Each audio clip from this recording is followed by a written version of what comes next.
Eder. Mech.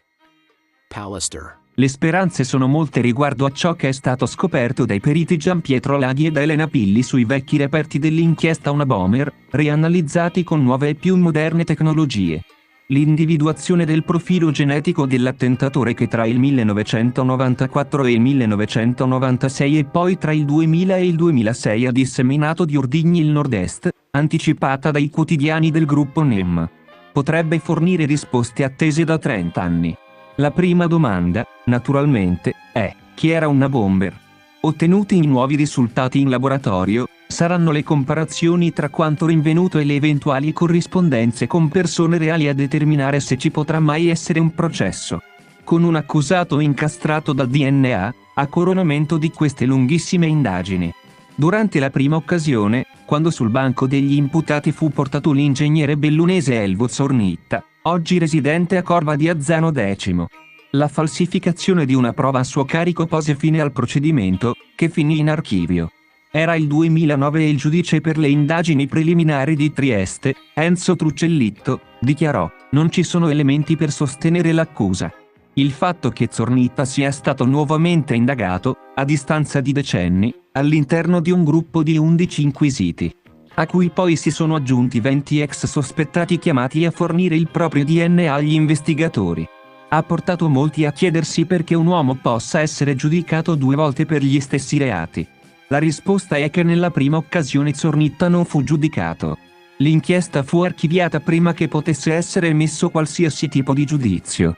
Ma al di là del calvario giudiziario dell'ingegnere e del lavoro degli investigatori per assegnare un nome e un cognome a Unabomber, c'è un altro tema su cui il lavoro dei periti, coordinati dal procuratore della Repubblica di Trieste Antonio De Nicolo, potrà finalmente fare chiarezza. Unabomber ha agito da solo o ci sono stati, e sono ancora a piede libero, più Unabomber? Va da sé che se il materiale genetico trovato nei reperti risulterà appartenere a una sola persona, la risposta sarà chiara. Viceversa, la caccia si allargherà a più individui. E chi potrebbero essere, nel caso? Le teorie, nel corso dei decenni, si sono susseguite, suggerendo che Unabomber potrebbe non aver agito da solo. Una teoria puntava su un militare americano della base di Aviano, visto che le misure di un nastro adesivo indiscutibilmente utilizzato dal criminale erano in pollici anziché in centimetri. Un altro spunto emerse quando si scoprì la falsificazione della Mierino e il procedimento contro Zornitta finì in archivio.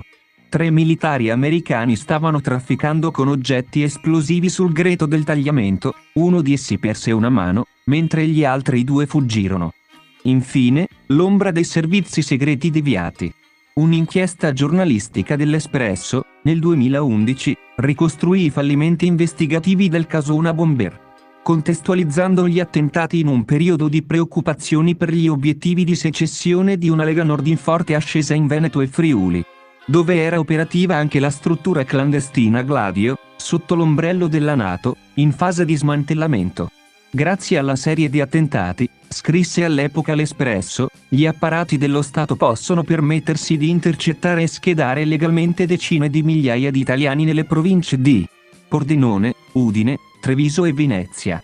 Infine, i tentativi di depistaggio, a partire dalla rivendicazione, poi rivelatasi falsa, del gruppo 17 novembre Falange Armata per l'attentato del 4 agosto 1996 in spiaggia a Lignano. Tanti misteri irrisolti e una risposta che finalmente, questa volta, potrebbe avvicinarsi. Ehi, non dimenticare di iscriverti a questo canale.